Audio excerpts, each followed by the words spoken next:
I'm loading up on Meta stock before 2026, not just because I believe the stock is undervalued, not just because the stock is down 19% from its all-time high, but because of one simple call option, I would say, that could happen in 2026, that could cause a massive multiple expansion on Meta. It could cause a lot of investors and people to be surprised in general. And I don't believe it's priced in the company. So I'd love to talk about this today with you guys and share my opinion on Meta. As I recently bought the stock, I averaged down at 580. And if Meta continues to remain flat or if it goes even lower, I would love to buy much more of Meta. And I still believe the stock is fairly valued. And I see an amazing setup in 2026. Now, for Meta, I always talk about this, and I'm not going to spend too much time on it, but the company reaches about 3.5 billion people every single day. And I don't believe this is priced in the company at 20 or 21 or 22 times earnings. I mean, the company can launch their own app, maybe Threads or some kind of a new apps they come up with. They can advertise it to 3.5 billion people for free.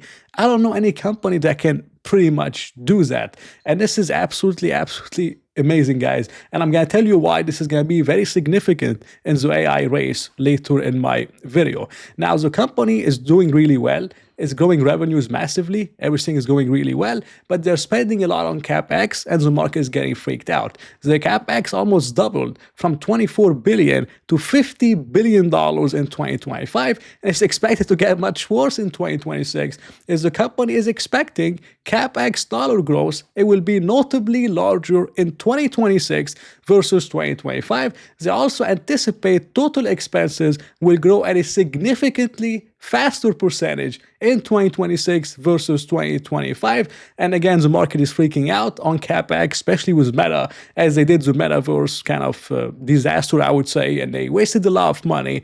And the market has recency bias, and they believe Zuckerberg is kind of wasting it again on super intelligence or whatever he's dreaming about. And that's what the market is believing. And this is why Meta is trading at 21 times, and that's why the stock is going down in general.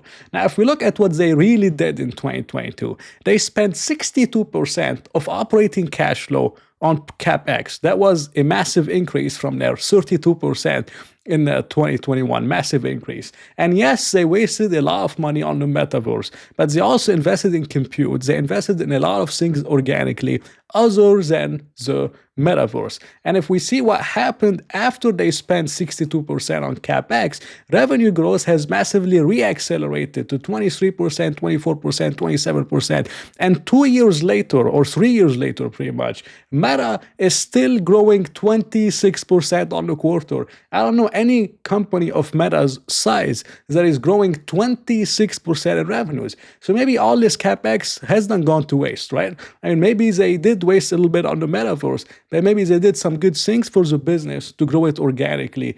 26% in revenues for the next 3 years. And now Meta is going to spend likely much more than 58%, maybe 65 to 70% potentially of their operating cash flow on CapEx. And I believe that's going to cause revenue growth to reaccelerate again after 2026. But I saw a very interesting article on Meta from Morningstar, and it says why Meta stock may be ready to rally 70% despite Zuckerberg's massive AI spending plans. And the article argues that AI has helped supercharge Meta's core advertising business. Meta's annualized revenue run rate from the AI advertising tools is more than $60 billion. So if you take the last quarter, you annualize it, it's about $60 billion, according to the latest earnings call. That means that Meta is already, via these AI tools, covering the incremental $60 billion in CapEx for AI build-out between 2026 and 2024. So the Meta's AI expenditures, they're pretty much paying for themselves. This is not OpenAI, guys. Meta is not issuing shares and doing raises for them to fund themselves. They're funding themselves internally with free cash flow generation. They're investing and they're getting it back and they're reinvesting it again. And the market is selling it off because of CapEx concerns. To me, this is really, really funny. But there's something else that I believe the market is missing in general, is that a lot of this CapEx spending isn't just going on compute, it's going into mainly compute in general, but it's also going into talent in general. We have seen Mark Zuckerberg hire a lot of talented people, and he's taking them from other companies. And very recently, an OpenAI chief researcher, he said that Meta tried to poach half his direct reports, and Mark Zuckerberg even delivered homemade soup to one OpenAI engineer as a recruiting pitch. I mean, you could see he's kind of getting desperate, and he's hiring a lot of talent. Okay. Now, if we take a look at another chart, which is mainly the generative AI market share, of course, OpenAI is the leader. Then you have Gemini, and then maybe DeepSeek is kind of leading, and you have a few others. But the main two competitors that everyone is talking about are OpenAI and Gemini. No one is talking about Meta. Why? Because they don't have a good model. Now, with Meta hiring all these engineers, don't you believe Mark Zuckerberg is going to be able to come up with a decently good model? I believe they will be able to. Now, we have to think about something else as well. Meta is reaching about 3.5 billion people every single day. 3.5 billion people, not just on Instagram, but mainly on WhatsApp. A lot of people are chatting with their friends on WhatsApp. They have group chats. They have things when they're in their classes on WhatsApp, especially outside the United States. WhatsApp is like their lifestyle. Now, if you're chatting on WhatsApp and you have a good Meta chatbot that you can chat with on WhatsApp, why would you exit WhatsApp and go to Gemini to research something or do something and go back to WhatsApp? Why would you exit Instagram and go to Gemini or OpenAI to do whatever you have to do and go back on Instagram to chat with the other person or post whatever you want to post? If you can do it directly on WhatsApp, why would you have to have the inconvenience of exiting WhatsApp, going into somewhere else, getting whatever you want it to be done? If Meta actually has a good product. Now, if Meta does have a good product, I think it has a chance to be in the top 2, if not even in the top 3, because I think convenience is very important for a lot of people, but also they also care about quality, and Meta does not have a good quality AI model in general. But with all this talent that they're hiring, if they can actually get it better, integrated through Instagram, integrated through WhatsApp, I'm not seeing why Meta can't be in the top 2 or top 3 at least in terms of generative AI traffic share. And no one is really talking about this right now. People are still stuck on the old Llama model, calling Meta that they're not innovating, they're not doing anything. And they're saying it's either going to be Gemini or OpenAI.